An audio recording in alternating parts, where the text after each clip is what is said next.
You ever seen a flight attendant smirk while dumping hot coffee on a teenager, like she's doing the airline a favor? Yeah, that happened. But what she didn't know, what she couldn't have known, was that the girl she just humiliated in first class was the daughter of the man who owns the whole damn airline. Let me take you back to how it all went down. It was a quiet Tuesday morning, just past boarding time on a flight from LA to Atlanta. The first-class cabin was still humming with polite small talk and clinking glasses. Everything looked calm, polished, like the kind of peace rich people expect when they pay $2,000 for legroom and wine before takeoff.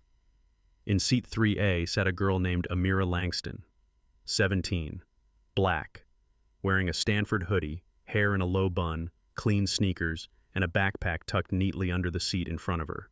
She wasn't flashy, but she had presence.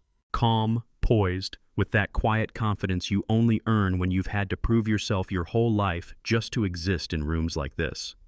She was flying alone, headed to surprise her dad in Atlanta. He was speaking at a major tech conference that week. What Amira didn't know, though, was that someone else had already noticed her the moment she stepped on board. Her name was Tracy Aldridge, senior flight attendant. Platinum blonde bob, perfectly applied lipstick, and that fake smile that never quite reached her eyes. The kind of woman who calls the manager and is the manager. As Amira settled into her seat, Tracy stopped beside her and said, sweet as arsenic, "I think you might be in the wrong section, sweetheart." Now Amira, she's used to this. She's had security guards follow her around in luxury stores while her white friends browsed untouched. She's had classmates ask if she got into prep school on a scholarship. So instead of flinching, she just reached into her hoodie pocket, pulled out her boarding pass, and handed it over. 3A, she said evenly. Tracy narrowed her eyes like she was inspecting a fake ID. "And how did you get this seat?" Amira just smiled politely. "I booked it." Tracy handed back the ticket without a word and walked off, but not before tossing over her shoulder, "Let me know if you need help figuring out how things work up here." 2 rows over, an older white couple, the McLennans, were watching.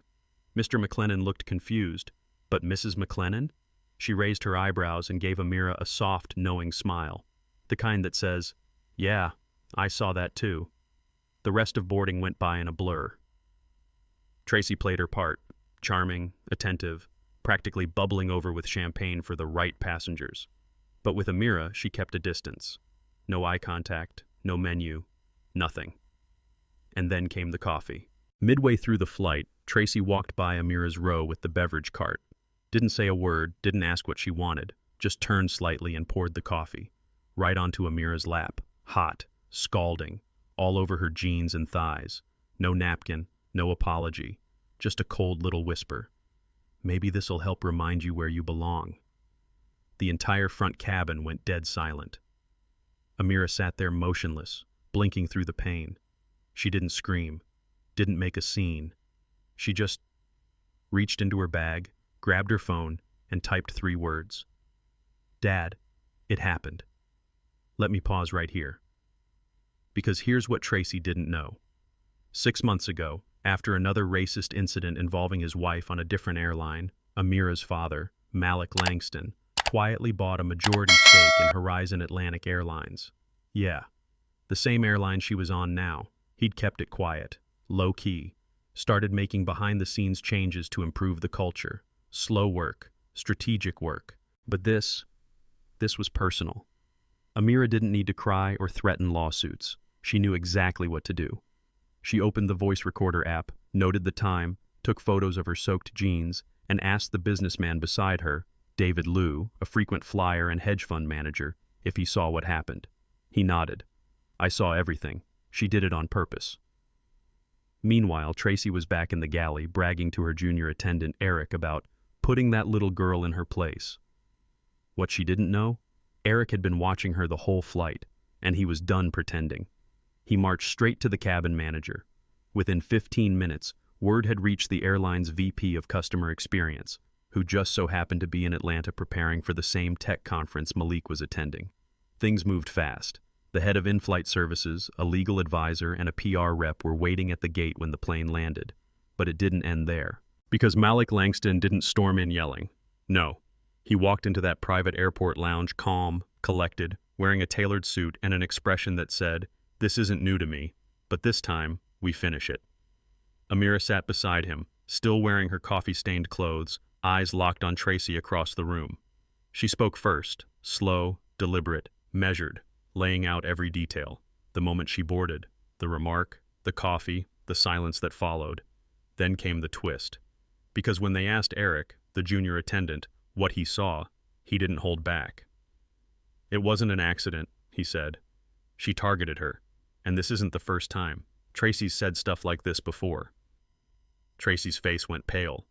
All those years flying above accountability, done.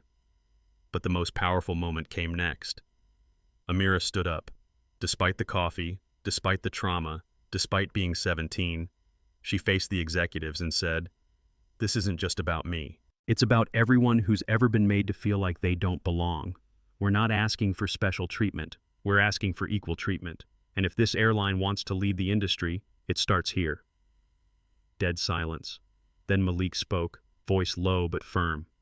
"I didn't buy this company to make headlines. I bought it to make change. So what's your move?"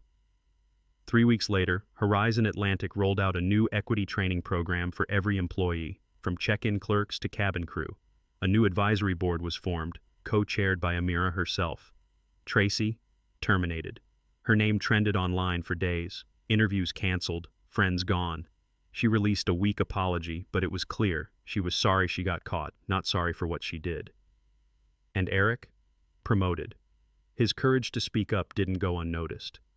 But let me leave you with this. Because the real ending didn't happen in a boardroom. It happened weeks later, on another flight, when Amira saw a flight attendant questioning an older Middle Eastern man in premium economy about his seat, clearly suspicious despite his upgrade. Amira didn't hesitate. She hit the call button, explained the situation calmly, and the lead attendant handled it professionally, because the culture had changed. One flight at a time. See, this wasn't just about coffee on jeans. It was about what happens when people with power decide that silence isn't enough, and action speaks louder than outrage. So, what do you think? Was the airline's response just? Did Tracy get what she deserved? Or did it go too far? Drop your thoughts below. Should more companies take bold steps like this, or is it all just for show? Let's talk about justice, accountability, and the real cost of silence. Hit that like button if you believe in doing the right thing even when no one's watching, and don't forget to subscribe for more stories that pull back the curtain on what power really looks like.